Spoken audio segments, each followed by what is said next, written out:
Hey, everybody, and welcome to another edition of Get in the Herd, brought to you by the McShin Recovery Resource Foundation. We didn't plan in advance here. We didn't know who was going to open up here. So my name is Nathan Mitchell. I'm a person in recovery, and I am also the Community Outreach and Advocacy Coordinator here at the McShin Foundation. I am flanked today by my ever-capable co-host, or sometimes the host, Alex, I want to say Trebek.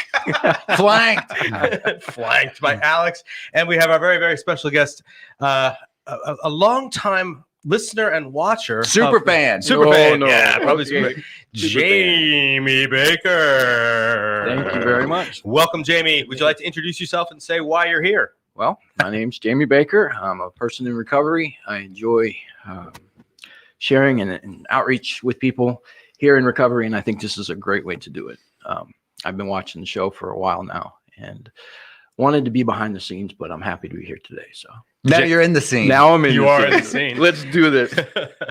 And I want to point out, with the brand new intro that you all just experienced today and yesterday, it's amazing and done by the Here we go. There it is right there. Todd is freaking amazing. But Todd, you know what we're missing here? You are an incredible producer of this show, and we don't have your name in the credits. So I want to do a shout out to Todd there. If you're watching on Is that why you said Todd? Yeah. Right in the middle is because it cut without saying anything about it. So look, that guy right there, the little right-hand corner there, he's our kick-ass producer. Mm-hmm. And we have with us, you saw him in front of the camera, and now he's behind the camera. Pat Jones, Pat J himself, baby. If you see some fancy camera work, if you see it's, what do we call it? Swiv, little swiv action of the sesh. That's because we've got Pat Jones back there putting in his skill set. So, Jamie, yes, you are a longtime contributor to the show. Why on earth would you want to come and see behind the scenes? We're crazy. We're crazy here. Yeah, you can be crazy, but crazy is good. Sometimes that gets people's attention. So I've learned, Well, what did you learn coming by trial and error? Yeah, trial and error. Just everything that I do. Well, what did you learn coming and watching behind the scenes, getting set up today? Well, there is a lot of computer work that goes into doing this. A lot of hours and time. And it's a great way to reach people out there. There's many platforms that you're on. It's not just here on Facebook. It's on Instagram and some other ones. And that's really important, Mm-hmm. Yeah, I'm just getting used to that Instagram live mic during the intro. Gotta watch my mouth. So now that you're on the show and you're looking up here, the commenters, please, because Jamie's here, so he can't comment. So somebody else got to put some stuff up there. Somebody's got to say something. Come on, you guys. See what we're looking at right here, Jamie? Okay. So you see that right there on the right-hand side. So for those of you listening at home or watching at home, we're looking at a screen that's essentially showing the Facebook Live feed, but also the comments on the right-hand side of a large television. Although not large enough television. Medium. Yeah, we're blind as bats over here, by the way.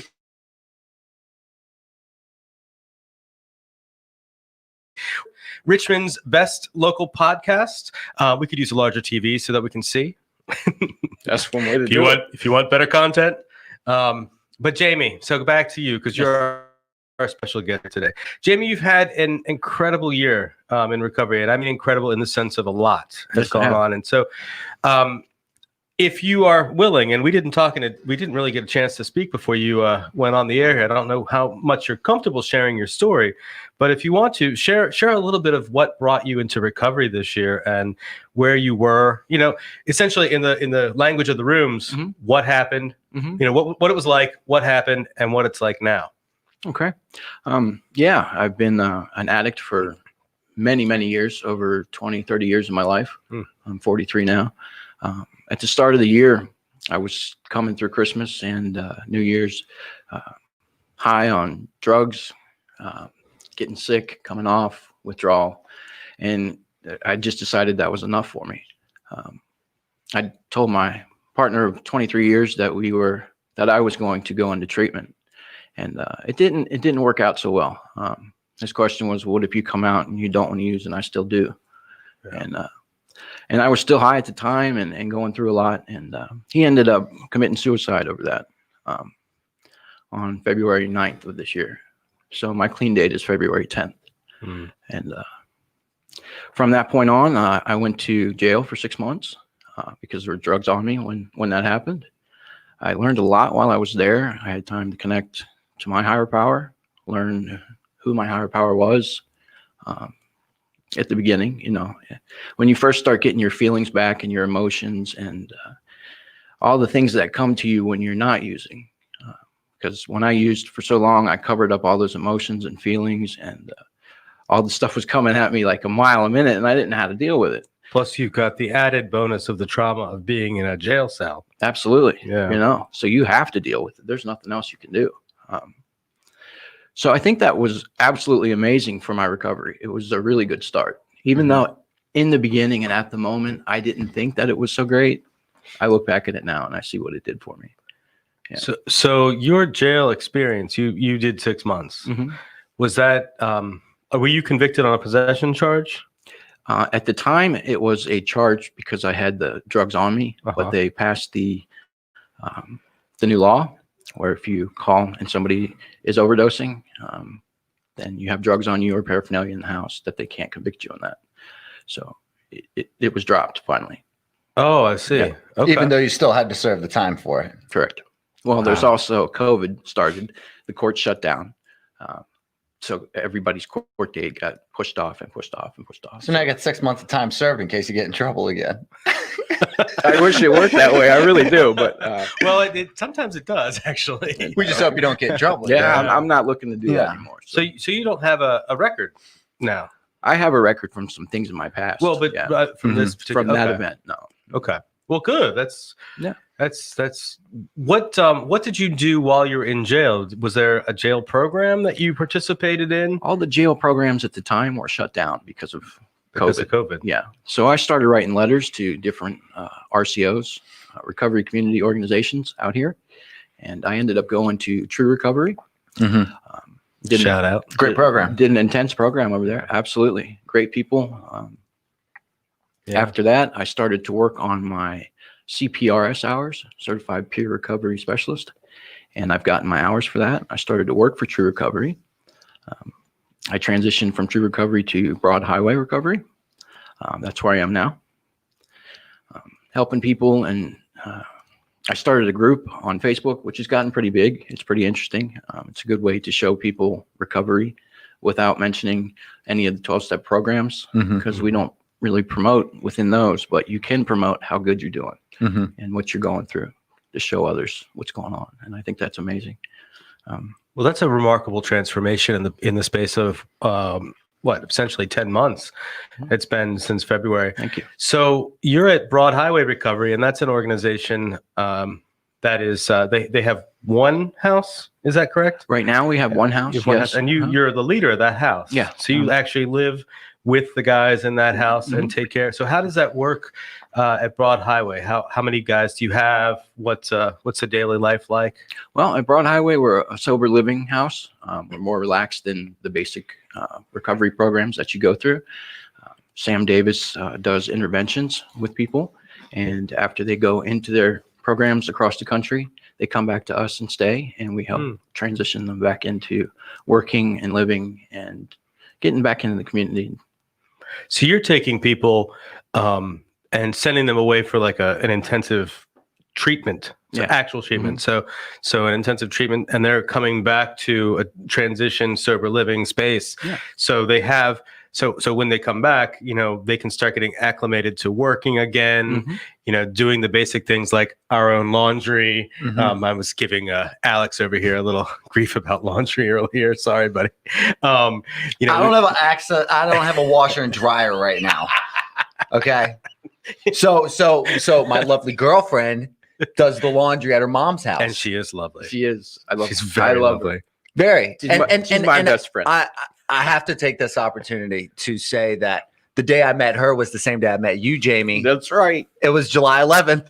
I remember it. It was lovely. Oh, So wow. I've had the fortune of knowing you as a close personal Well, friend thank for the you. last 5 months, I and appreciate that, watching Alex. you grow and continue to give back has been beautiful to watch and be a part of. And you've helped me and a lot of other people that we are, mutual friends with at the same time. So it's really cool having, it's essentially really special to have you on now. Thank you. I did want to double back to kind of talk about your involvement in social media as a whole. So you have created certain pages and are very active online, especially in the Facebook community. If you're not friends with Jamie, you've probably seen him post. If you're in recovery in Richmond, you've probably seen him in some sort of effect or something that you've shared or followed or whatever. There's some sort of mutuality there. The recovery photos page that you've done has been able to take and aggregate pictures of other people essentially having fun in recovery to some sort of effect. Does that take a lot of effort? I mean, I see you constantly on Facebook, and that's not a slight. Mhm. It is just such an impressive feat to be as active in the recovery community, in your own personal life, working, and yet still on Facebook, keeping in contact with people. Is it a chore? Do you consider it work? I mean, how has it affected your own recovery and other people? Well, I have to say that right now with COVID going on and meetings being shut down, I have some extra time to go through the feed and look at what people are posting out there and share it. I think it's important now. When I was coming up into the rooms, there was not a way to reach people on social media the way there is today. So I think it's a really good platform to get out there and tell people, hey, this is what's going on. This is recovery. We do recover. This is how good we look when we're doing it. And if you want what we have, just figure out this is what we do, just don't use, And as you mentioned, it's not like attached to any 12-step programs. Oh, no, absolutely. So absolutely not. I think it's really vital as we continuously talk about the destigmatization of this disease, is people get to look at a name, a person, see them smiling, and know they're in recovery. It's a bunch of different people too. That's right. It's someone that's like, that looks like me, that doesn't look like me. Exactly. They look happy. You know what I'm saying? Right. And I just think it's really beautiful to watch because, you are at these events participating and taking pictures of other people. And it's just kind of like, all it is service work. You know what I'm saying? It's like the most raw version of it. I love taking pictures of people in moments that they're happy, clean, doing the right thing.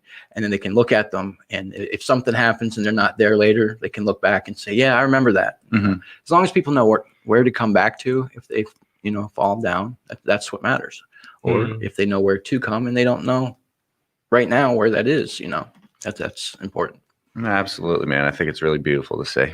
So we've got a few comments up here from our watchers / listeners, and first shout out to longtime watcher and listener Brian Merritt, who's one of my best friends personally. Acceptance is the answer to all my problems today. And if you know a certain 12-step fellowship, that's page 417.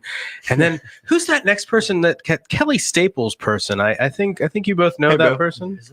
Kelly Staples. Love you guys. I think that's a smiling, doubling over face. I can't see it from here. We need a bigger TV. Heart. Kelly. Proud of all she's three the of most you. beautiful woman in Richmond, I think. Kelly Staples. Absolutely. I've heard. Devin Allen. I think also another longtime listener. My man. Cool stuff. We love Devin and Jamie. Gwen, it's good to see you. By the way, great to see you yesterday on the call.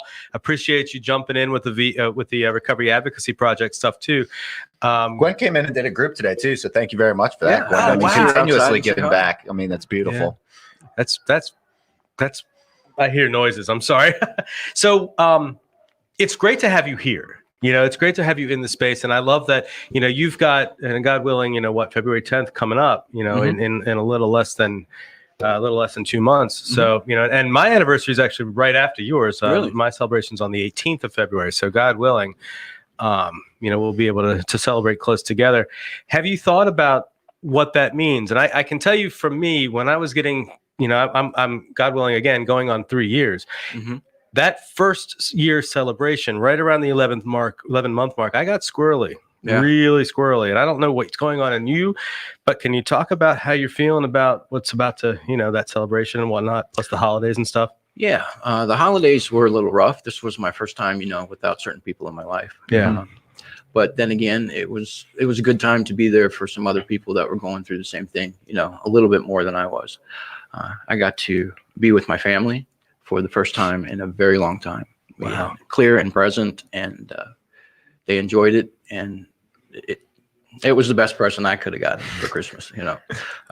As far as my celebration coming up for 1 year clean, I'm trying not to think about it. I'm just gonna let it come as it comes, and but yeah, there's days that I feel way off, and like I do on social media, I'll get out there and I'll say, guys, I'm not feeling good. Something's going on.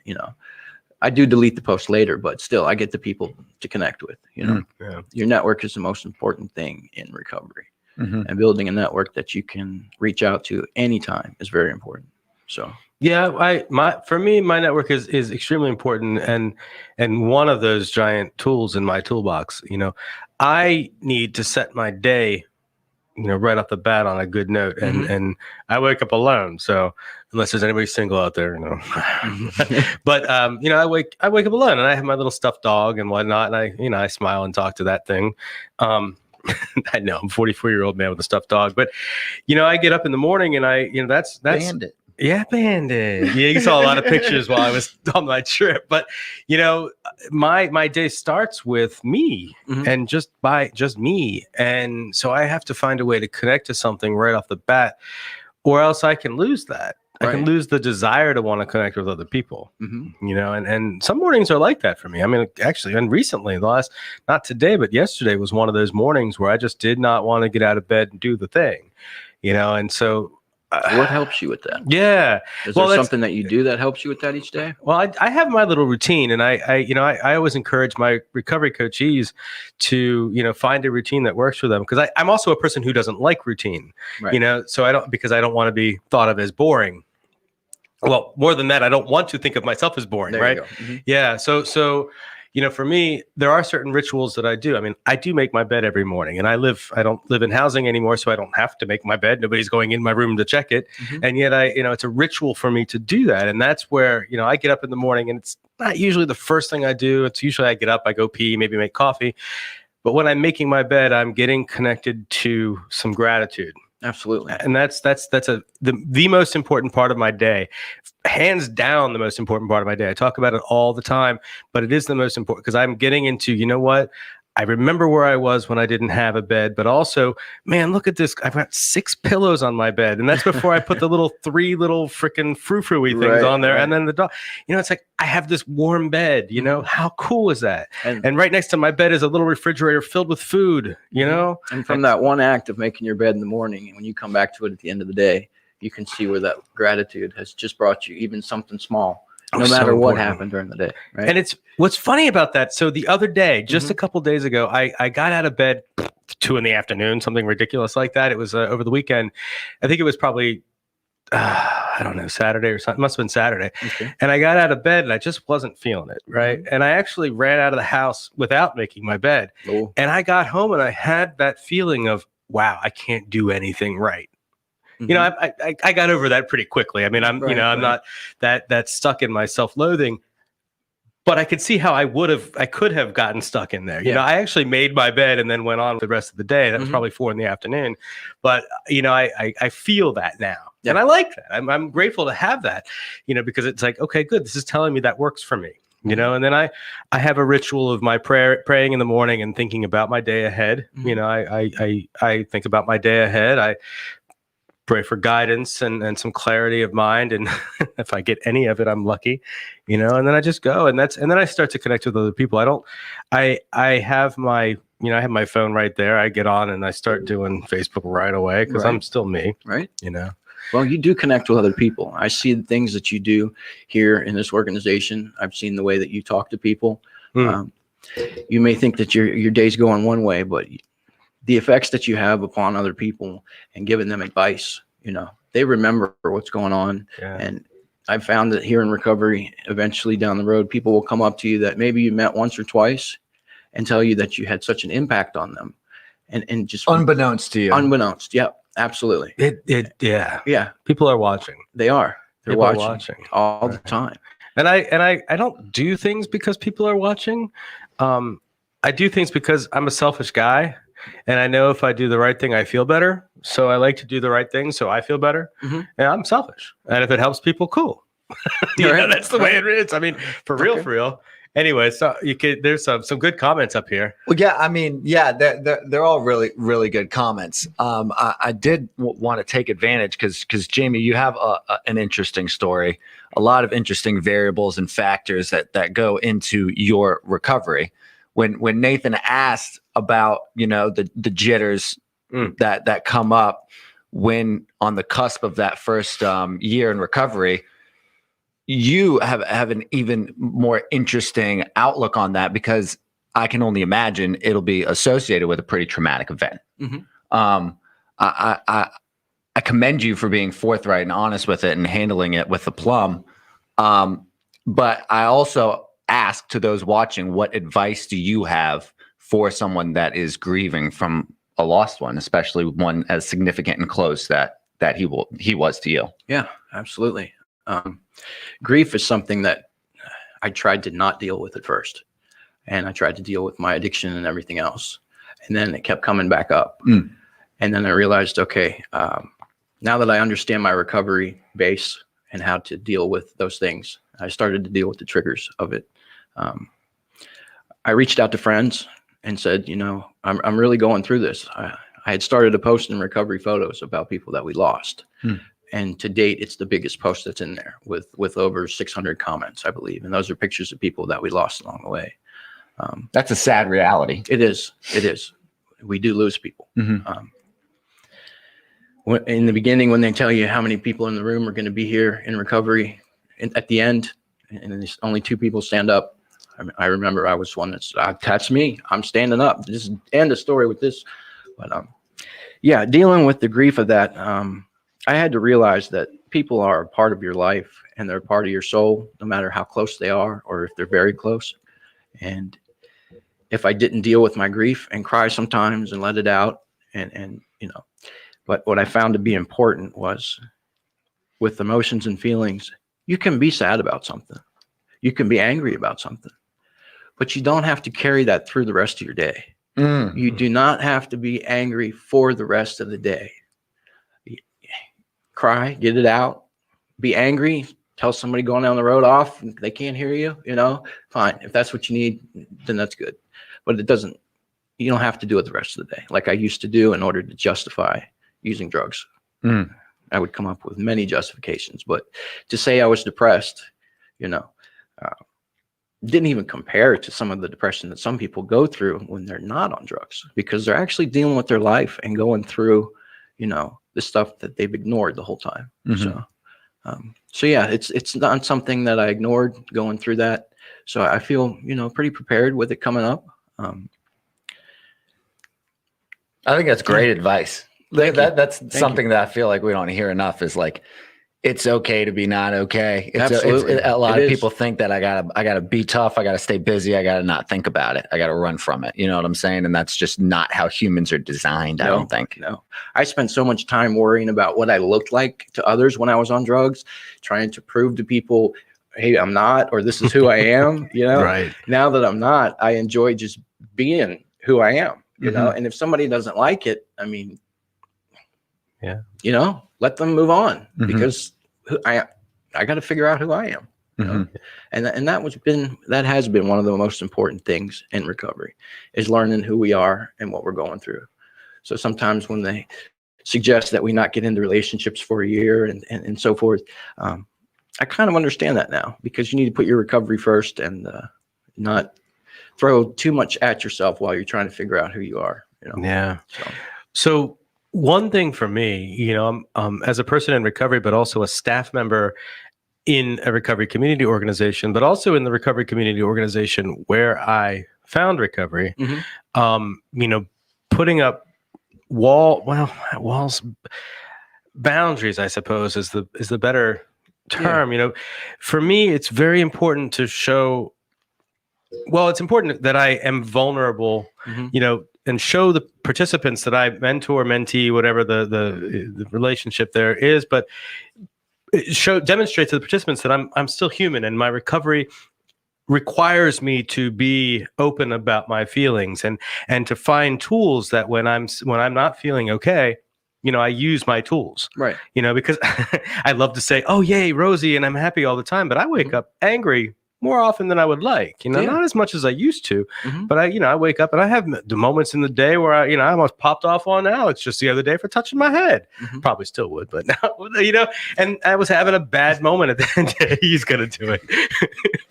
But it's like, I know that I can laugh about these things, and I'm grateful I have people around me in recovery who are with me on that.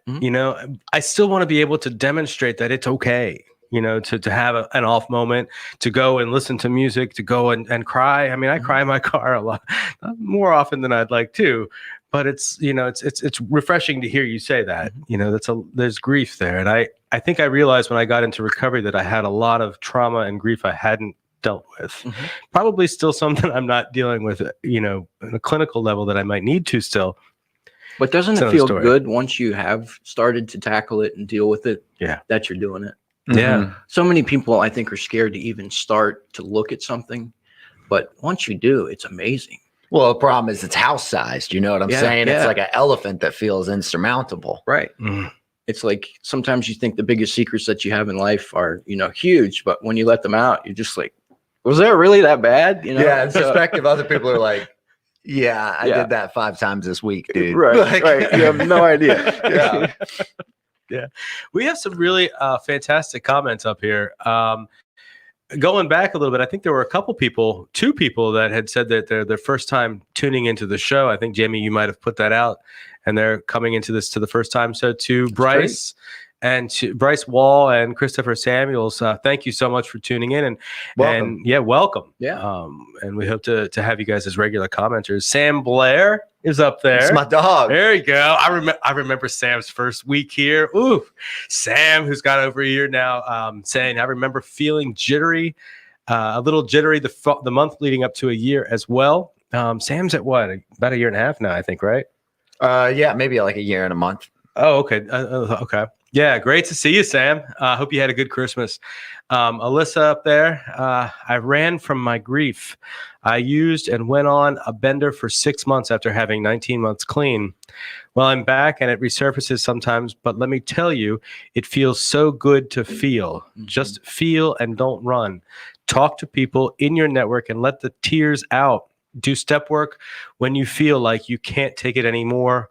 Or do a hobby. I play music, and I love that hobby part. I have participants. You're good at it. Yeah, you are good at it too. That's right. And participants who come into my office and talk about all the what's going on with their lives, and I often will ask, who are you? And it's a question I had a hard time answering a long time ago, and it's still a question I ask myself all the time because I'm constantly evolving. Yeah, it's always growing. But when I can start from, well, I'm this.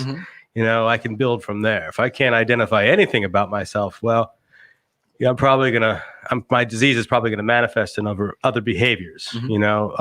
For a lot of us, it's inappropriate sex, inappropriate eating. That's me. Inappropriate addiction into work. Whatever. It's basically our addictive behaviors. We get attached to a lot of things. Whether it's caffeine, cigarettes, or the things that you stated. Manipulation. Yeah. Competition. Yeah. Yeah. We're still playing Jeopardy though. That's a thing. Absolutely. Well, I got a big question now. So since I have both of y'all here, I've never really asked Nathan, I love you. And we've never even really talked about this. I don't think, but I know both of y'all are gay men in recovery. What? Correct? Wait, what? Is this valid? Am I gay? Okay. So yes, it's valid. I want to know, Totes. Do you think put you at a disadvantage or boxed in a certain way? You know what I'm saying? Because you're kind of, dealing with a stigma already of that people still deal with being in the gay community and then also in the recovery community. Do you think you're judged by other people in recovery sometimes? Do you think what are your thoughts on it? Well, gentlemen, let me jump in real quick. Okay, for it. We're both over 40 and a little over 40 and a little bit tiny bit overweight. So we don't exist in the gay community anymore. So once we hit that, stop it. Unless we're considered daddies, I suppose at this point. That's a good question. How Yeah. do you feel about that? Well, I know for me, I determined a long time ago what my sexuality was. At 17, came out to my family. I did it the wrong way. I moved out the next day because it was too loud, too, it was too explosive. And for that community, being in the gay community, growing up around that time period, it was clubs and dancing and parties and so forth. And it was proliferated with drugs, whether it was one or the other, there were plenty of them there. And alcohol, lots of alcohol. Yes, absolutely. You have a lot of people that are either figuring out who they are with sexuality, not with drugs, but with sexuality, and covering that up with drugs. Sure. Absolutely. So coming into this community and not seeing as much of that, I can say has been enlightening for me. I've truly enjoyed it. It doesn't change who I am at all, no, but it has given me a little bit of a background to not let people judge me. So, yeah, it's important to say who you are, what you're doing, and be out there. Yeah, because other people are watching. And but yeah, that's about all I have to say. That's good. About that. I appreciate that. Nathan, do you have any thoughts? I mean, I've known you longer than Jamie, and we've never really talked about it that much. I don't think, at least on air. Yeah, well, the numbers, to give you some examples off the top of my head, number wise, it's I think the number is 9 to 10% of the population is affected with substance use disorder. When you dive into specifically the LGBTQ population plus population, you're looking at 25 to 30%, or maybe it's 30 to 35% off the higher, yeah. It's considerably higher. And then if you dive deeper, you start getting into the trans community, which is just being obliterated by substance use disorder, and then specifically trans people of color, then you really start to see, just how stigma keeps narrowing and funneling and destroying people. I did spend a lot of time in my life blaming everybody else, for my problems or for things that weren't actually problems, and I think, I got into recovery, I was 41, I'm 44 now. So, at 41 years old, I thought I knew who I was. I mean, I'd been out of the closet since I came out around 17, then I put myself back in, and then I came out again at 20, and I totally did it the wrong way too. I told my cousin and I told her not to tell anybody, knowing full well she would. Guess what happened next? I mean, right. Yeah. And it wasn't as explosive as I sort of anticipated, but I do come from a family of all military service. So, and Dad, if you're listening, and I'm sorry, maybe you haven't heard all this part of my story, but the reality is I was terrified. I was terrified of being pushed out by my family. And I wasn't pushed out by my family, but my family didn't know what to do with me. Right. And I didn't know what to do with me. Yeah. We're talking 1996. And, the examples of what that meant to be a gay man were, either very wealthy and living in New York, or San Francisco, or maybe being a big flaming whatever, they were all stereotypes, and I didn't really fit into those stereotypes. I knew I didn't fit into those stereotypes. And yeah, so I thought I knew who I was when I got here, and it turns out I still had a lot of deep, dark parts of my brain that hadn't fully accepted who I am as a person. And I don't like labels. I label myself as gay because it's the simplest thing to do, but I don't like labels. Yeah, I think I'm beyond labels at this point in my life, but. It's simplicity, and it helps create a marker for others. It helps create a marker for others, so people feel safe coming and talking to me, because I didn't feel safe. I mean, I've talked to Honesty, our CEO, about this, and I talked to John about this, but I didn't feel that warm, safe embrace, and that's me personally. I mean, McShin is a very warm and welcoming and safe place for all. I didn't feel that initially, and I didn't want to feel that. I wanted somebody to hate me. I hated myself. So I wanted others to hate me too. And I pushed away people who were trying to help me. I pulled away and pushed away. That was my way of dealing with it was, and I'm gay. I don't care what you think, that kind of attitude. And then I just continued to isolate and isolate and isolate. And I don't know where the light switch was for me on that. At some point it was just sort of, and then I had some other things happen and some words over here and a guy spit in here and, but at some point I just got, I guess, as I was talking with Pat, who's behind the camera there, eventually the pain just got great enough and I was sick of being sick, I was sick and tired of being sick and tired. It's like, you know what? I got to love me. I don't care who else loves me, and then I was like, oh wait, I love me and other people love me. Yeah. So the light switch. What I'm hearing you say is that initially you were kind of like projecting your self-loathing as a defense mechanism. Yeah, absolutely. Absolutely. I've never really thought of it that way until just now. Yeah. I'm glad for the question. Yeah. It actually was the same for me until I came in and somebody said, all right, Jamie, have a good day. I love you, man. And that hit me.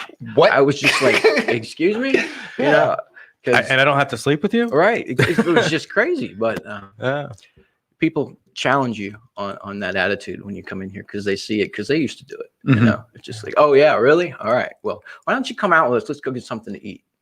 Oh, they invited me along. You start to get some worth and some value. And when that starts to come along, things start to people change. just enjoy my company without wanting anything from what's me. going on? Crazy. That's insane. All I have to do is be honest, and tell them how I'm feeling. That's it. And to that end, I mean, there are still things like, I'm a pretty open book with my life, but there are still parts of my life that I keep with specific audiences. I'm not gonna, I've lived in recovery housing, and there are specific issues that can come up as a gay man living in a house full of dudes, and being a house leader, there are specific issues that come up and have come up. And, we've just addressed things as they've come honestly and openly and done what we've had to do, going through. So I do have people in my life that I can talk to about some things I just can't talk to with other people. And it's very important to me to have that, like, who give me a perspective. It's like who understand. It's like, I think for anybody, if I don't, if I play football, I go talk to a football coach about improving my what do you do in football? Throw things, right? Or I don't go talk to a swim coach, so it's kind of like, that's where I go with that, Right. We talk to people that have things in common, lived experience. Yeah, absolutely. That makes perfect sense. But I also find that there are more and more people who have lived experience than I thought. Lived experience with their specific issues. So, just being open, attracts others to me, and I get the help I need. It's I don't know. It's a freaking miracle every day, and I don't know how it works, and I don't care. It is a miracle. It's taught me to not be judgmental myself. How am I supposed to look at others and say, don't judge me for one thing or another, and then do the same thing to them? I had somebody talking to me about MAT the other day, medication assisted treatment. And it's a very interesting subject sometimes for people. You were trying to kind of start a conversation with us yesterday, and it kind of got, lost in the shuffle or whatever. So I'd like to take this opportunity to answer some of those questions, and maybe we can all just, figure it out. No, I mean, we won't solve the crisis of MAT. We can't do that. Can't do that. But we'll throw our 2 cents around and see if we can make some change. You know what I'm saying? Absolutely. I believe in MAT. I personally didn't use it. When I wanted to stop, I stopped. That's what I did. But if that's going to be something that helps somebody to take Suboxone or other medications, and they're not using heroin, and they're in recovery, I believe that's a darn good thing, because at least they see what recovery is. Here we are, and they start to get the path. And then if they want to, transition off of using it, or that's a personal choice for each person. It's different, case by case basis. But I think it's something that's very helpful. What do you think? I think so too. From my research and my not personal experience, but connection with people with personal experience, I would definitely say Vivitrol over Suboxone. Okay. I have seen and heard that getting off of Suboxone can be harder than getting off of heroin. Absolutely. Honestly, it gets so far into your system. It is, of course, less deadly because of the fentanyl. So at least you're not running a risk of overdosing, but it can be a lot more, health harmful getting off of Suboxone and the itchiness and the utter pain and uncomfortability than getting off of heroin. And I know that doesn't happen with Vivitrol. You take your shots, and then once you're ready to get off, you get off. You know what I'm saying? Yeah. I just think that's a safer alternative. I think on the business side of things, the same companies that are involved with opioids are the same ones involved in Suboxone. I don't think that's a coincidence. No, they make drugs so you stay on them. You know, that's their money. So Nathan, you kind of shook your head. You kind of waffled your head there. Tell us what you don't want to think. go down the rabbit hole with me. Well, it's no. I definitely am happy to go down that hole, but I'm grateful that I'll tell you, I'm not a doctor. I'm not a clinician. Sure. And I'm grateful that these are available for individuals who need that, because it says in the pathway of recovery that I choose, the 12-step fellowship I participate in, it says we do not begrudge a good doctor. I'm going to paraphrase here because I don't know the quote exactly, but we do not begrudge a good doctor, psychiatrist, et cetera. And we need to avail ourselves of those services, and that includes medications. And if it's a medication just prescribed by a doctor, right. Well, yeah, I'm all for it. I'm all for it. Any way to bring somebody back into creating a life worth living. So I mean, full stop. I don't even need to expand on that. Go, I'm rah, let's do it. Yeah, that's an amazing way to say it. You got it. Yeah. So. Is the same thing true? The hold true for what cannabis looks like? I mean, good question. Every time I ask this question, it's usually with like advocates, and they're like, "We don't know yet. I don't want to talk about it." So, really? Okay. I consider. I mean, y'all are friends of mine, so I just want to have like open, honest answer. Do you see a wide national use of cannabis as medically assisted treatment in recovery? That's a great question. For me, cannabis is not something I choose to use. Sure. But if that's something that works for people, and it's going to be something that helps them get to a point that they're doing something else in their life that's unmanageable and they need to stop, then, that's their choice. As far as advocacy for it, that's not something I would spend my advocacy time for. Okay. I want to let more people know what's going on with the stigma that we have in addiction. But what do you think about that? Yeah, well, I do. I really do appreciate that, your response. And I don't choose cannabis, and I don't know that I'm ever going to.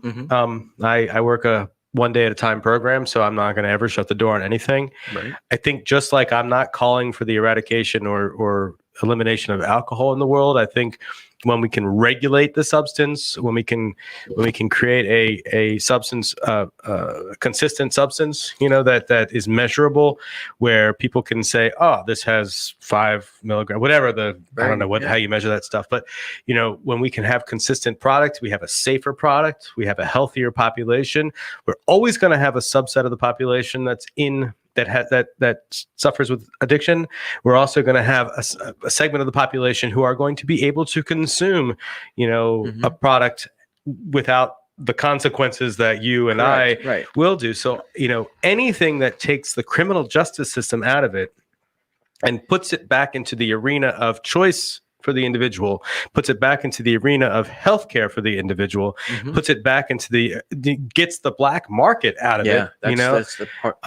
Then I'm all for it. I'm absolutely all for it. And as a means for the medication, I know that there are medicinal uses for it. That's, I'm strictly thinking, cannabis, adult use cannabis, for a recreational standpoint. The medication, I'm again not a doctor, but if there are legitimate, if there are legitimate uses for the product, then use the product, and if it means a healthy cessation from using opiates, heck yeah, anything. Yeah. As John will always say, and I love that John said that, because I take that too. I would much rather freaking detox somebody from marijuana than opiates. Yeah, absolutely. Or benzos. So, or alcohol for that matter. Sure. What is that? What happens? Oh, you stop eating as much. Oh, you get, it's like, yeah. I was going through leukemia in 2009, and I had taken well advantage of that to get onto opiates and higher amounts to try and manage it. I tried marijuana to help me with going through some of that. It didn't work for me. Yeah. I didn't like the way it made me think or feel. I like to still be able to think, but I just wanted to feel good all the time. That was me getting high. cheating life and stealing happiness by just taking chemicals. Stealing happiness. Yeah, absolutely. Yeah. Oh, you got to pay for it later.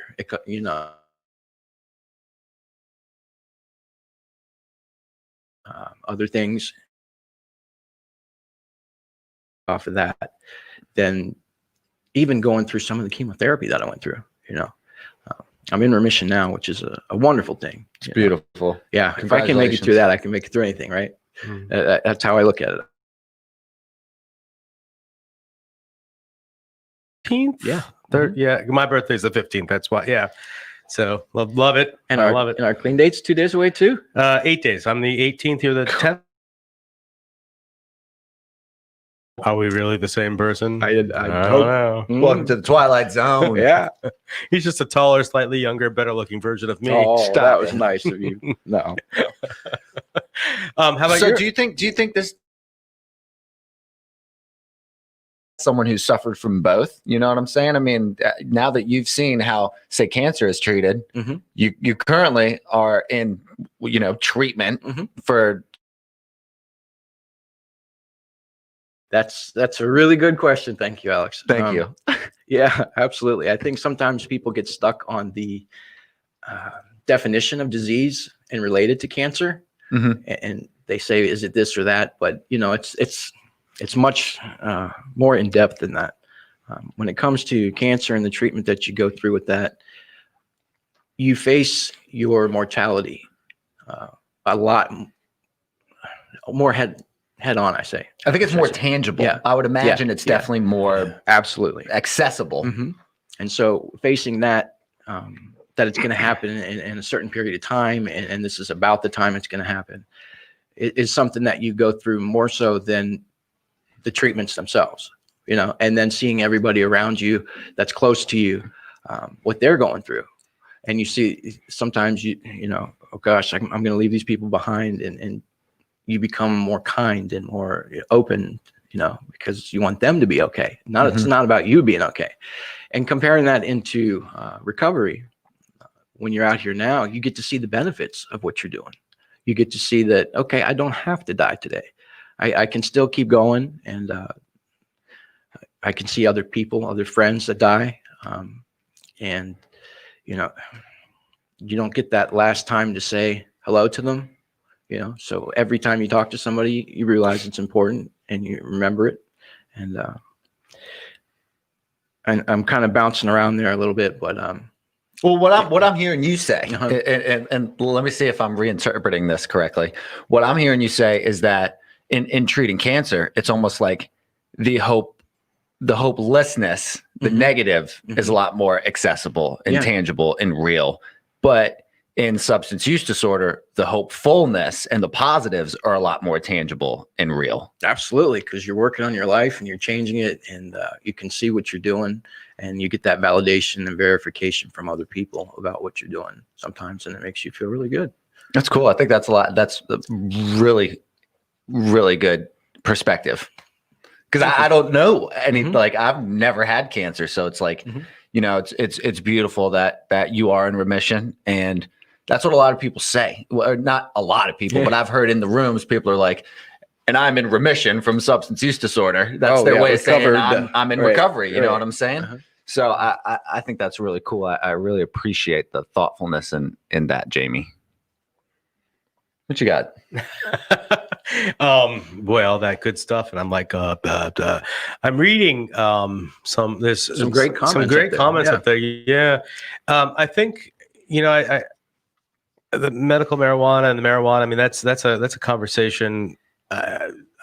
One thing I was going to ask you what you thought of that, but one other aspect, and this is the big one that McShin and the Recovery Advocacy Project are advocating for, is if Virginia is. I'm sorry, I just switched focus. No, that's fine. Let's go for it. But if we are going to legalize this in Virginia, which there is a strong push to do so, it doesn't really matter what I think one way or the other. What I do want to make sure is that the money from the tax revenue gets utilized in an effective way to combat what is a crisis in Virginia for behavioral health, and has been for a long time. Has been and will continue to be if we do not properly fund. We are in the bottom third of funding for behavioral health in Virginia, in the country. Virginia is, and so we can take this money, this funding, they're looking at a minimum of $147 million to $307 million after 5 years per year. If we were to get a fraction of that, say 25% of that funding, we could essentially create large communities of people in recovery here in Virginia, because it's absolutely possible. It's very important to do that. And how do you suggest that we actually get that money to the right hands? What can we do to do that? Well, give it to me. I'll be good. Yeah. You used evidence-based research. You know what I'm saying? I mean, I feel like, a place that's been open for 6 months, it wouldn't be able to benefit from the money as well as a place that's been open for 15, 16 years that has statistics, numbers, lowered recidivism rates, like, McShin or something like that, like an added history of evidence-based research. I mean, usually that's what I think would make the most sense. It makes... I think the only other thing that would really make sense, and this could be the entire opposite of what I'm saying, but taking that money and creating something entirely from scratch. Well, you know what I'm saying? So kind of like what Oregon, the guy from Oregon was talking about, that they were going to do is use that money to create these programs from scratch. What type of program from scratch are you talking about? Well, because I can't remember his name, but Matt Sutton. Yeah. It was the guy right after Oregon passed their law for defelonization of all, substances. They were going to take some of the marijuana money that they gained from and put in places, like essentially RCOs and rehabilitation programs for all drugs. Like they weren't going to funnel it through the system. They were going to use it to create a bit of a system. That's what I heard him say. And correct me if I'm wrong. No, you're right on this. And I think the approach that we would like, when I say we, I think that John and the Recovery Advocacy Project, and I think that we're looking at is similar, but I would say better. Because essentially we have models in Virginia that work. We have models across the country that work right now that we can expand on, we can build on. And what I mean by that is, like, for recovery residences, we have the Virginia Association of Recovery Residents. We have VAR, which is a proven, authentic recovery residents accrediting body.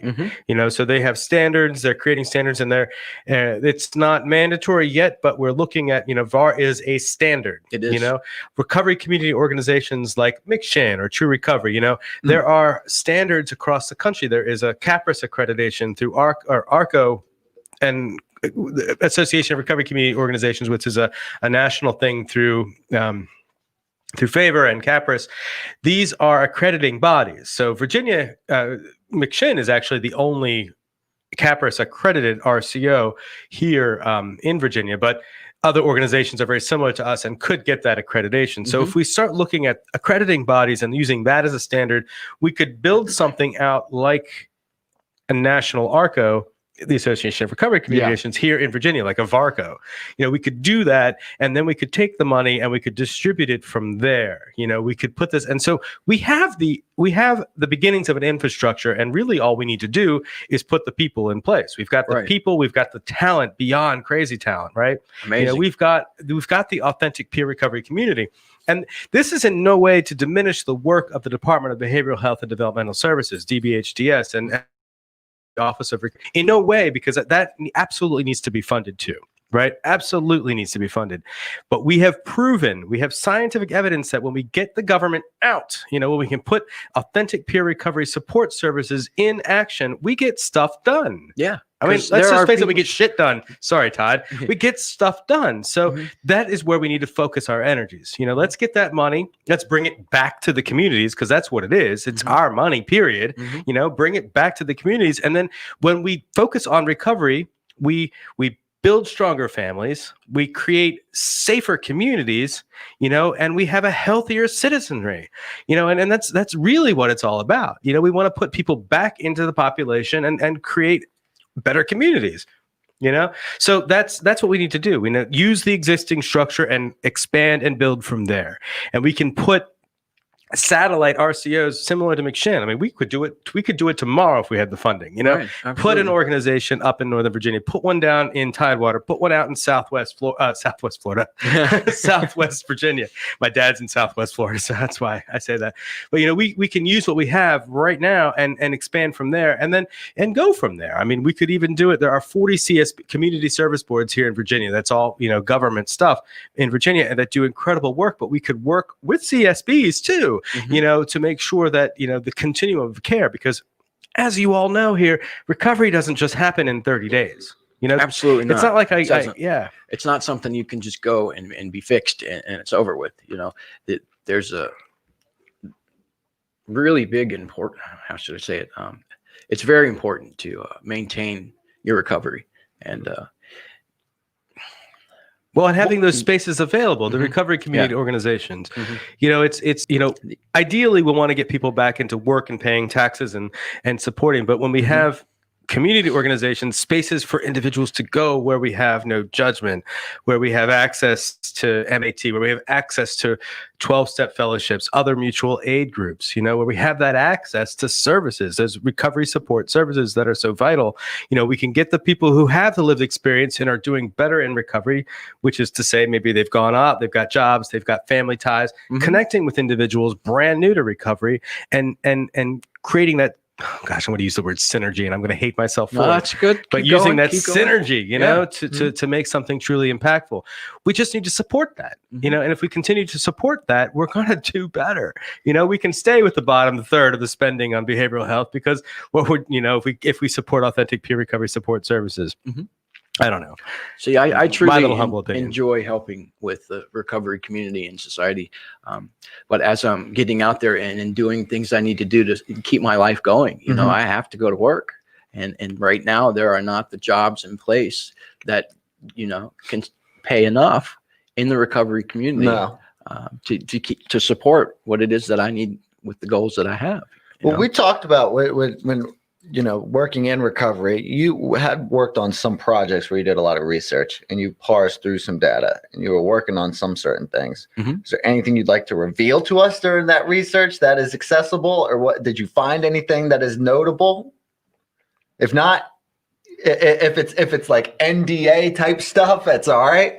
I'm just kind of curious because I know that you've worked on some sort of like pet projects in this realm. I did do some work. It was just gathering some statistical data. Okay. But because my recovery came first, I didn't have a chance to completely follow through with that as much as I wanted to. It's something I may go back into. But so it's still in the preliminary stage. Yeah, absolutely. Okay, cool. But yeah, thank you for remembering that. Yeah. Very busy. And, you know, to make time to come on to, I appreciate it, Jamie. Absolutely. Thank you so much. I appreciate being here. I've had a really great time sharing some of my experience and strength today and talking to the two of you. You've got some wonderful advice sometimes, you know, because of the comments or the people, but I think y'all did a wonderful job today. Well, this isn't our show. Yeah. It's everyone else's show. But Yeah, still, I'm just here to give a platform, really. Yeah, I just like giving other people the opportunity to kind of like speak their piece, and you know, I'm just the wall for people to bounce ideas off of. You know what I'm saying? but it's so still like, nice to hear I appreciate what that. y'all go through. You know, you do a lot, Alex, for our community. You do these podcasts, and you do the After Hours podcast. Yeah, that goes at night. Yeah. And it's a lot of work to do that, you know. We'll get you on that one too, Jamie. Oh, I was just telling you, you're doing a good job. That's all I was trying to do. Buttering me up. Well, that one could involve a disco ball. Oh, okay, I'll be there. We give I'll be everyone there. a free pair of velvet slippers with the McShin logo on it. Dude, Go on After Hours. Get him the Herd logo on one foot maybe, and I'm totally. And I want Yetis. Because I want a Yeti with the Get in the Herd Yoda logo. That reminds me, when can't can we talk. get sponsored by like Heineken Zero or something like that? Yeah, you know what I'm saying? Like non-alcoholic. Yeah, like, that's a good idea. we need some. Company. Yeah, I mean, we did. Ooh, I never thought of that. And we did experiment with that one time with a little long hair. And you know, realistically, this this format we have going on right here be a great Monster Energy, call us. I got, it could be a Rick's car. best podcast. It could be man. a car wash at this Whoop, point. We don't care. So A lot of podcasts that I listen to say no free ads. We're the opposite. We will give you all. Yep. Look at that. Brought to you by Deer Park and Come on. Yeti Come on. and Motorola. Thank